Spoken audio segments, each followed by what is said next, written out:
What even is 2001 A Space Odyssey? Well, this is a very difficult question. So the other day, I watched this movie with my dad, and once it ended, we just kind of slowly looked at each other and were like, what the fuck? What the actual fuck? You know?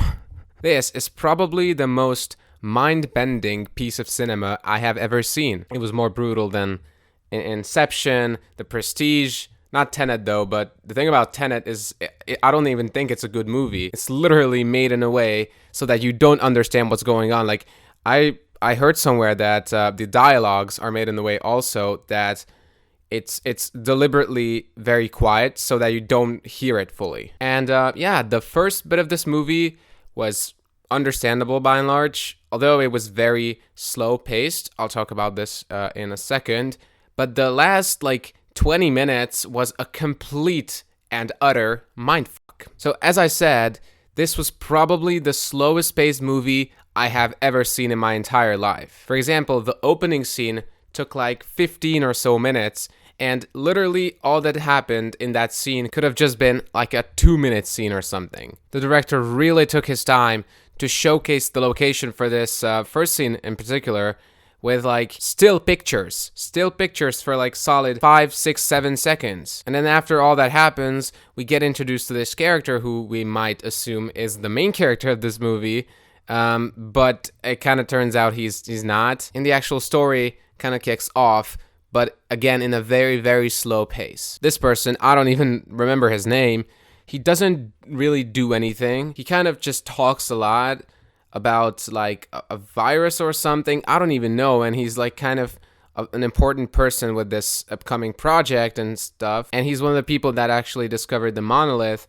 on the moon. But bro, I swear to God, this guy had a whole family lore going on. And I thought he was going to be a typical, main character who's got a family on Earth, and he's trying to get back, but trying to balance out the work and stuff like that.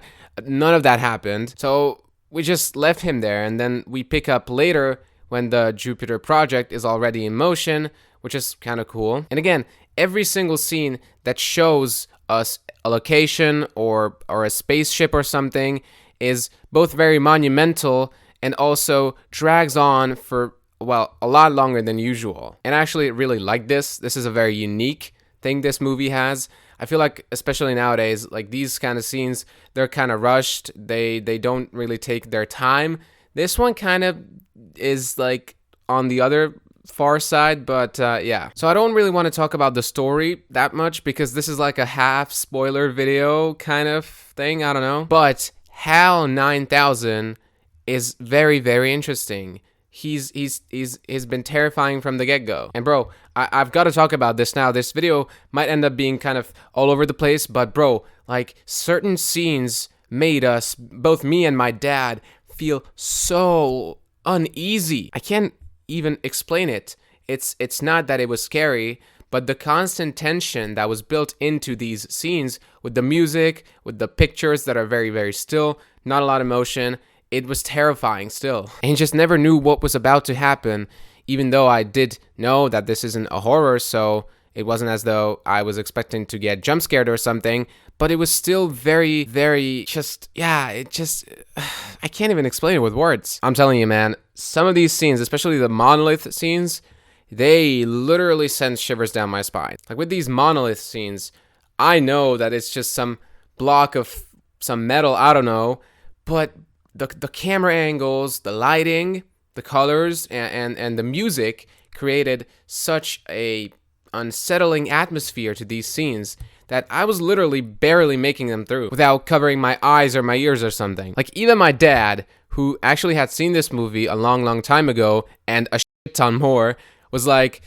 oh my God, I'm so glad this scene ended because it was just so unsettling. At the very beginning, this movie establishes this anxious feel to it that carries on for the entirety of it, and it just kind of made us keep watching it and just never know what's about to happen. Before we talk about the last 20 minutes, which is arguably the most interesting thing about it, let's just appreciate how beautiful this film is, okay? It was made in 1968. 1968, that's 55 years ago.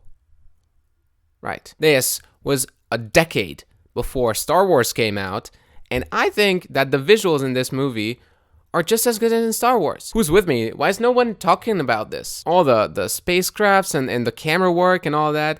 I think it's just as good as Star Wars, which again came out almost 10 years later. And then those scenes where they just kind of bent space and changed dimensions during a scene, it was incredible, especially for 1968. But okay, here it comes, the ominous last 20 minutes or so. So our astronaut guy kind of defeats this AI, I guess, and then he sees this pre-recorded message as he gets closer and closer to Jupiter. And this is when, off screen, he actually smokes 5 kilograms of pure Colombian, because this is the only way you could see things like this, bro. First, it's just colors. Then it's like colored stripes, and then we have weird shapes, and then we have very close-up shots of his eye with like very different color grading than normal, and then we see some places that are presumably on Earth and also with very interesting color grading. And this scene, again, lasts like a solid 8 minutes or so.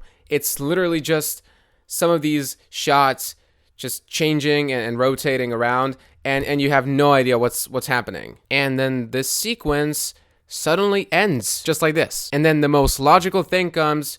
You guessed it, he's in a room that is supposed to resemble French art and architecture, except it's done in a deliberately flawed way by the director, because the superior being...